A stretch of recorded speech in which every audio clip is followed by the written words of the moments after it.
My next guest is a top lawyer, is one of the top solicitors with all things regarding family law, especially as it regards to British expats, especially in terms of prenuptial agreements. Delighted to be joining me on the line from the UK, leading divorce lawyer, Judith Buckland. Judith, good afternoon.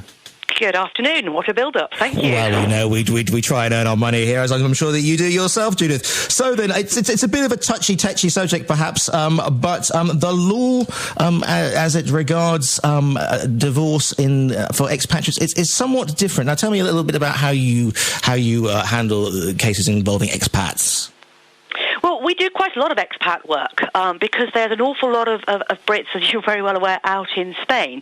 And we're noticing a real increase in inquiries from people who are expats saying, can I use England as a place to start my divorce proceedings? They're often under misconception that they have to start proceedings in Spain.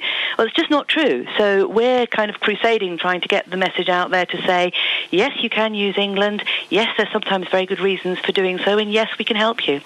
Also, one of the things that you've been looking at is the fact that you try and minimise conflict in family disputes and get solutions that will meet the needs of the whole family.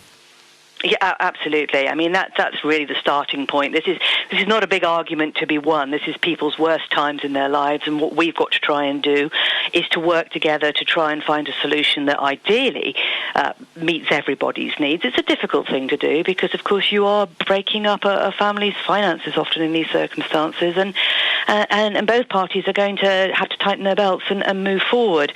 But if we can find solutions that work for the family, particularly for the children, minimising the conflict, minimising the disruption, then that's very much what we try to do, and we see it as a problem-solving exercise. One of the points that you've raised, and I hadn't really thought about this before, but it is true, especially as it relates to a lot of expats out here. Obviously, there are older members of the family, and you try and work so that good acting for grandparents in disputes in relating to contact with their grandchildren.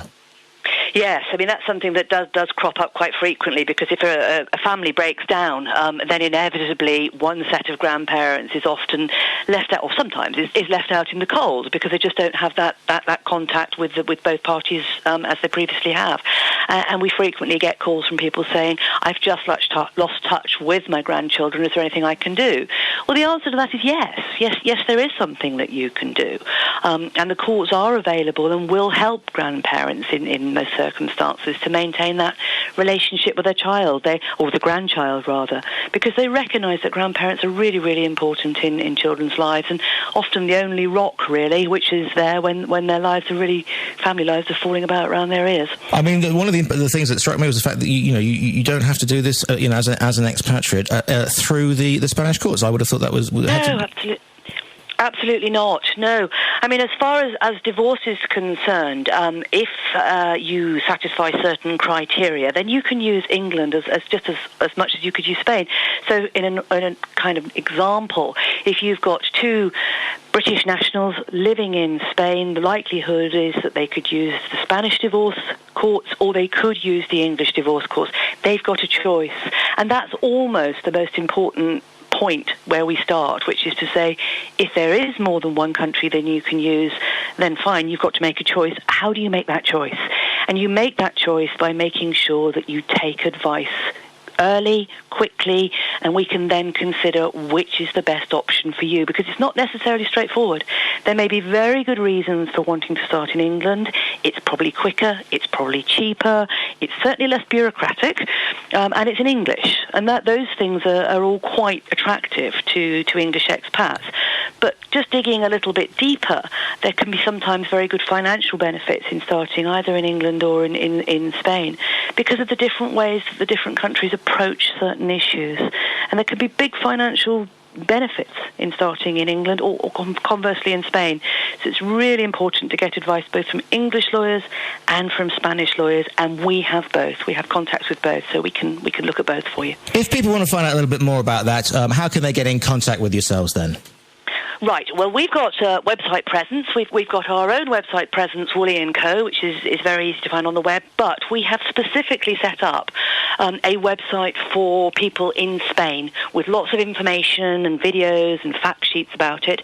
And that website is costadivorce.com. And if you log on to that, you can find out all of the information, our telephone numbers, our email addresses, and basically information as to how to get hold of us, because we would be very, very happy to talk to you. We offer free appointments to anybody who wants to arrange one, just so that we can talk through their options, what might be best for them, and generally just to see if we can help them. Judith, it's options at a difficult time, obviously, in anybody's life, especially partnerships. Judith Buckland, thanks for your time today, and have a great weekend. You're very welcome. You too. Thank you very much. Take care.